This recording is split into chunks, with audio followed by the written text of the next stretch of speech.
Festival Pacu Jalur ini sekarang sedang mendunia nih kan Kak. Nah, Festival Pacu Jalur ini diadakan oleh masyarakat khususnya Kabupaten Kuantan Singingi dan sekarang akan diadakan di Taluk Kuantan. Tapi nggak cuma di Taluk Kuantan Kak, ada juga di kecamatan atau di desa-desa yang lain dengan tanggal yang berbeda-beda gitu. Nah, Festival Pacu Jalur ini telah diadakan sebelum saya lahir Kak. Pacu Jalur ini telah diadakan waktu zaman nenek moyang dahulu.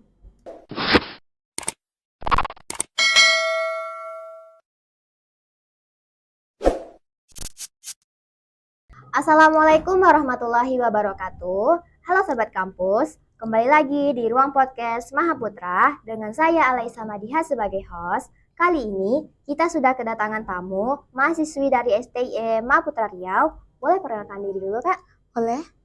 Halo, perkenalkan nama saya Melza Juwita. Sekarang saya kuliah di kampus STIM Mahaputra Riau dengan jurusan akuntansi semester 1. Oh, dengan Kak Melza ya. Boleh tahu nggak Kak asalnya dari mana? Asal saya dari Kecamatan Celenti, Kabupaten Kuantan Singingi, Kak. Oh, dari Kuantan Singingi ya Kak. Kalau saya nggak salah nih, di Kuansing lagi ada event pacu jalur yang mendunia itu nggak sih? Boleh nggak Kakak ceritain apa itu pacu jalur yang Kakak ketahui? Boleh. Festival Pacu Jalur ini sekarang sedang mendunia nih kan Kak. Nah, Festival Pacu Jalur ini diadakan oleh masyarakat khususnya Kabupaten Kuantan Singingi dan sekarang akan diadakan di Taluk Kuantan. Tapi nggak cuma di Taluk Kuantan Kak, ada juga di kecamatan atau di desa-desa yang lain dengan tanggal yang berbeda-beda gitu. Nah, Festival Pacu Jalur ini telah diadakan sebelum saya lahir Kak. Pacu Jalur ini telah diadakan waktu zaman nenek moyang dahulu. Kalau saya mau nanya nih Kak, kira-kira pacu jalur ini cuma diadakan di Taluk Kuantan aja atau di daerah Kakak juga diadain atau gimana? Festival Pacu Jalur ini nggak cuma di Taluk Kuantan Kak, ada juga di kecamatan atau di desa-desa yang lain. Nah, khususnya di Cerenti kan Kak, di Cerenti itu juga ada. Biasanya Pacu Jalur itu terdiri dari 40 orang atau 60 orang gitu Kak. Oh, menarik banget ya Kak ke pacu jalur ini. Boleh dong kali-kali saya diajak ke Kuansing mau nonton pacu jalur sama Kakak. Boleh.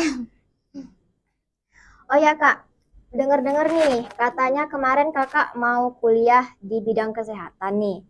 Kok malah jadi ke STIM Putra dan ngambil jurusan akuntansi? Itu gimana sih Kak ceritanya? Boleh diceritain? Boleh.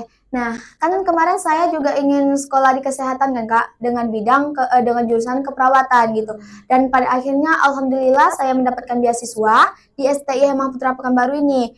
Nah, pada akhirnya saya konsultasi lagi tuh kan Kak sama orang tua dan orang tua bilang juga karena Melza kemarin dari SMK dengan mengambil jurusan akuntansi, karena Melza juga udah mempunyai basic akuntansi, lebih baik dilanjutkan gitu Kak. Oh, Kakak dari SMK ya kemarin? Iya.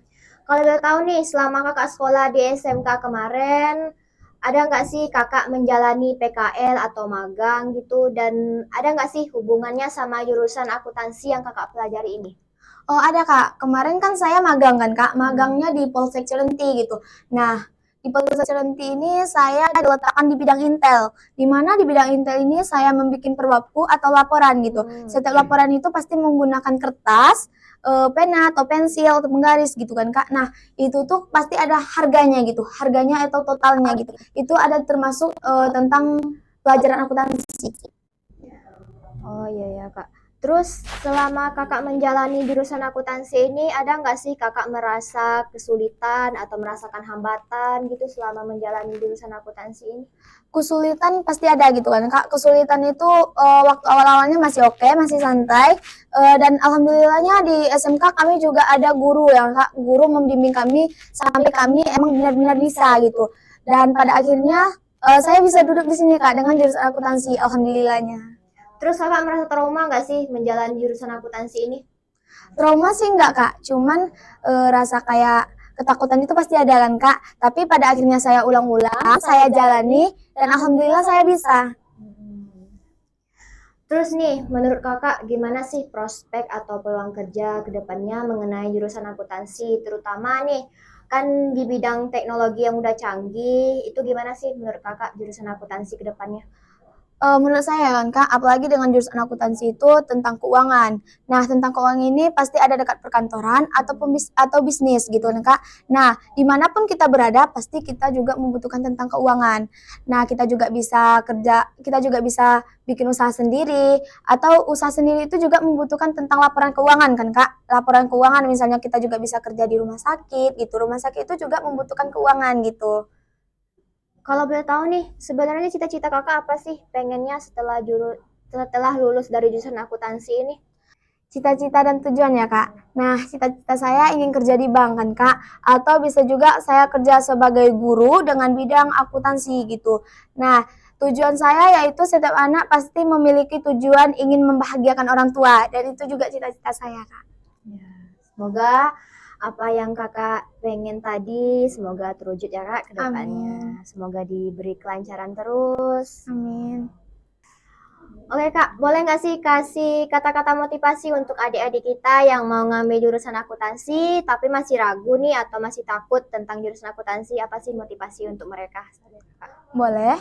Nah, untuk adik-adik semua yang ingin mengambil jurusan akuntansi, jangan pernah takut untuk mengambil jurusan akuntansi. Sesulit apapun pasti ada jalannya untuk kemudahan gitu. Nah, khususnya untuk warga Kuansing dan terutama untuk warga SMK Muhammadiyah Celenti yang sedang mengambil jurusan akuntansi, yuk bisa gabung bersama kami di kampus STIE Mahaputra Riau.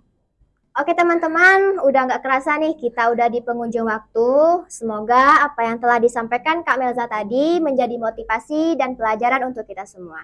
Kami ucapkan terima kasih untuk Kak Melza sudah meluangkan waktunya untuk menghadiri podcast kita pada hari ini. Semoga kedepannya kakak mau lagi ya diundang ke podcast-podcast berikutnya. Boleh.